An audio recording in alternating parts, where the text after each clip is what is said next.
이민년을 보내면서 우리가 이 인목에 대해서 생각을 안 할 수가 없는데, 따지고 보면 왜 그렇게 저 인목은 당해야만 했을까?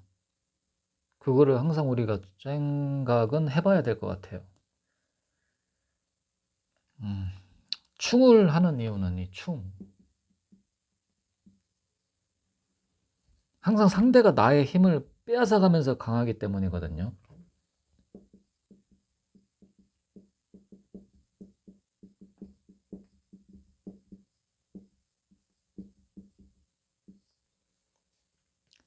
그러니까 그 식상에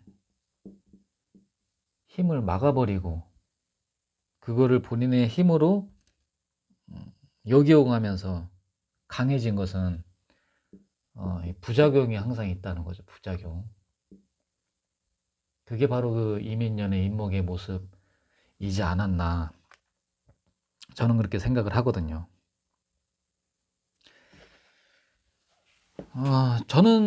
그리고 저는 생을 받는 아이는 항상, 이 생을 받는 아이는 항상 공부를 하라고 했거든요.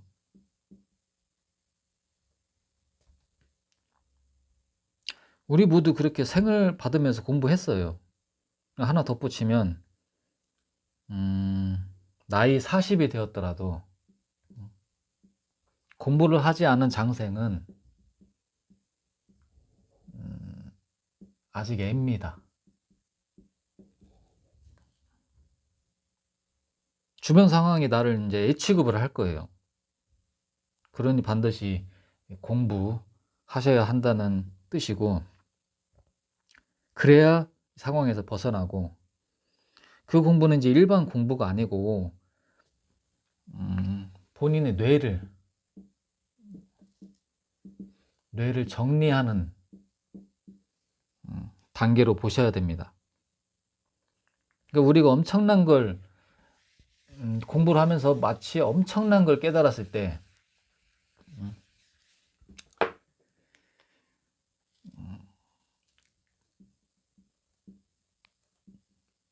엄청난 걸 깨달았을 때 느끼는 이 희열 같은 그런 걸 얘기하는 거고, 그 과정에서 본인이 생을 너무 많이 받은 것에 대한 희석이 돼요.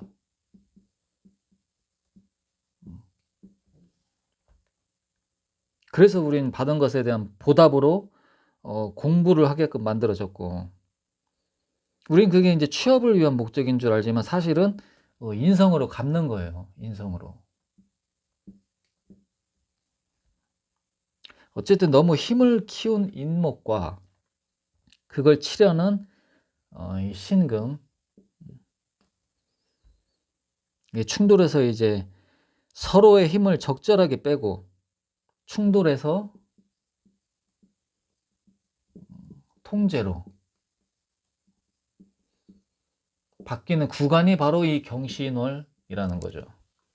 이번 연도 충돌해서 통제로 바뀌는 구간, 서로에게 이제 힘을 적절히 빼고 그동안에 이제 계속 충돌을 했는데, 이게 그러니까 코로나 이후 사태 이후 거의 3년 반 만의 일입니다.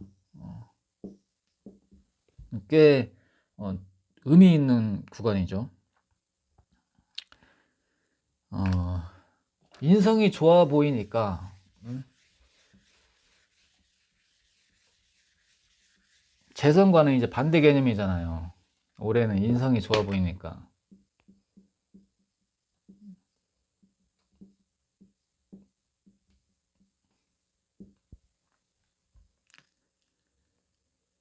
그러니 인성을 끌어올리려고 노력하는 올해 상반기,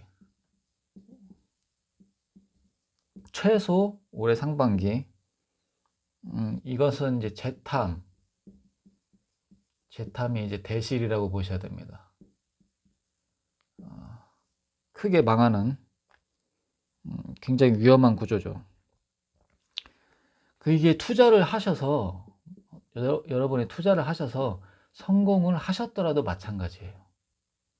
이걸 잘 이해를 하셔야 돼요.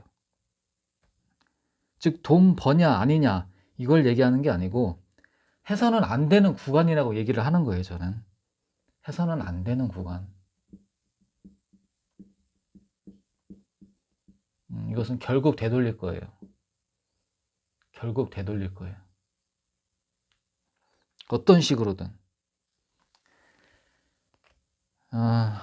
여기까지 올해 중점적 구간을 설명을 해드렸고, 이제 별 재미없는 제 개인적 얘기 할 거거든요. 그러니까 바쁘신 분은 나가시면 됩니다.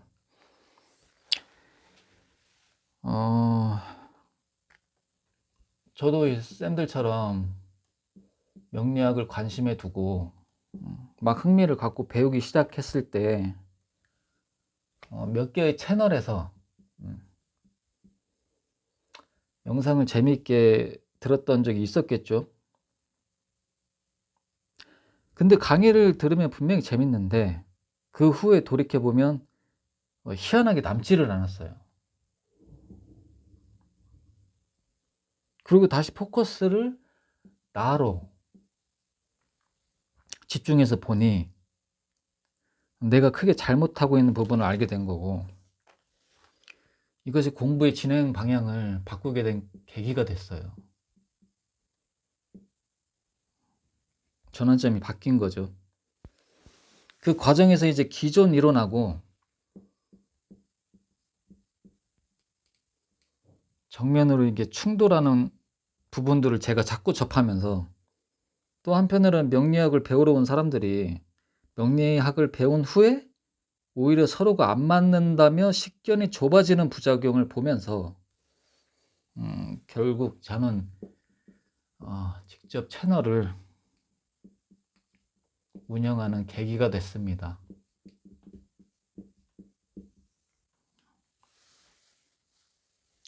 전 채널을 운영하게 되면 반드시 고통이란 주제는 한 번은 말하고 싶었거든요. 이것 때문에 이 한 번을 배웠으니까. 그리고 고민을 좀 해본 거죠.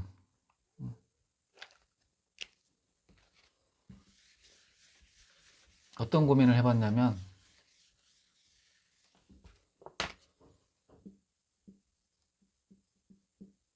행복한 삶을 사는 그들은 나와 무엇이 도대체 다른가? 이것에 대해서 고민을 좀 해봤어요. 근데 답을 찾게 된 건 오히려 간단했어요. 그 사람들은 자신이 넘치는 부분을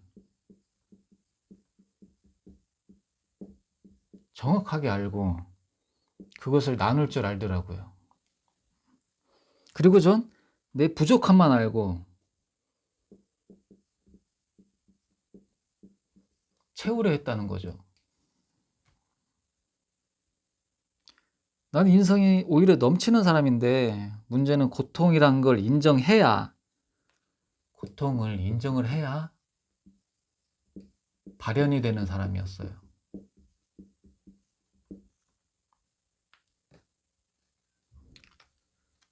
그제서야 제가 이제 불합리를 외쳤던 내가 그에 딱 적합한 모델이 나라는 걸 알게 된 거죠.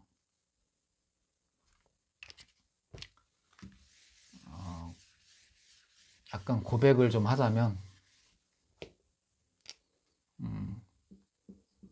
저는 유리 멘탈이고 어떻게 보면 겁쟁이였습니다.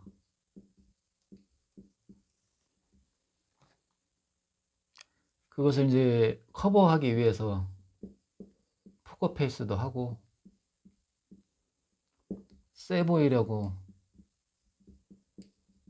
운동도 하고, 근데 그게 적중하는 듯 싶었어요. 근데 그때부터였던 것 같아요. 바로 분노 조절이 힘들었을 때가.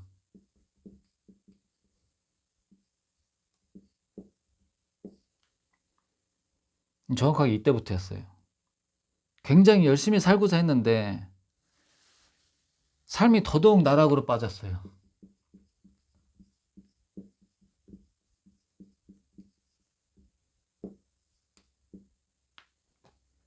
제가 술을 마시면 이제 거의 매일 이게 구토감이 올라와서 술을 겨우 한 두세 잔 정도밖에 못 마시거든요.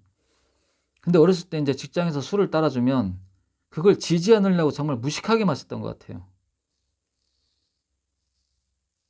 이게 지금의 저는 예전 제가 뭐가 잘못됐는지 이젠 알 것 같아요. 내가 약한 사람이 아니고 오히려 너무 센 사람이었던 거죠.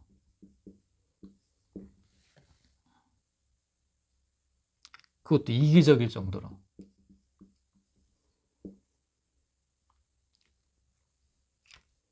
근데 진짜 문제가 뭔지 아세요?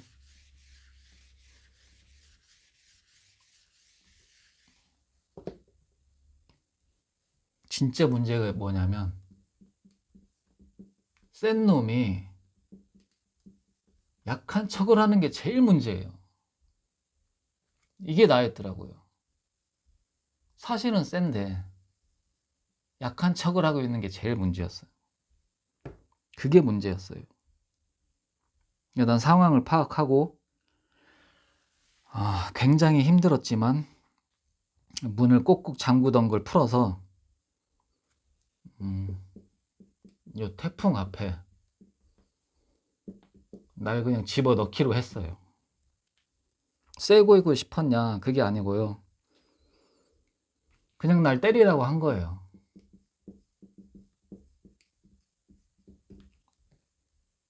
난 좀 맞아야 된다는 심정으로.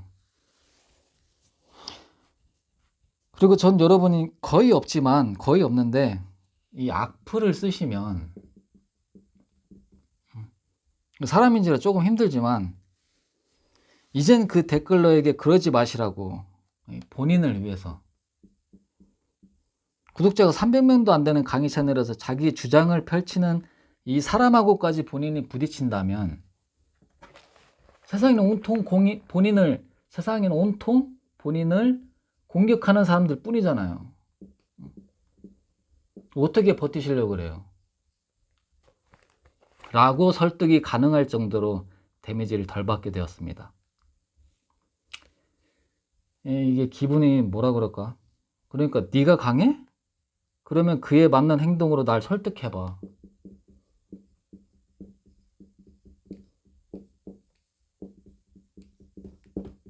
강해? 설득해 그러면. 이런 질문에 내가 조금은 설득한 느낌? 그러니까 내 머리를 내가 설득한 거죠. 내 머리를. 나의 인성을.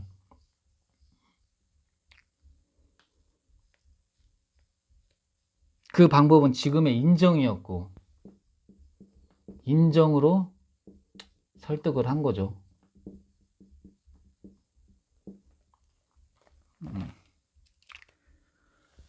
여러분들 댓글들 하나하나 다 읽어보고 있거든요. 정말 감사드립니다.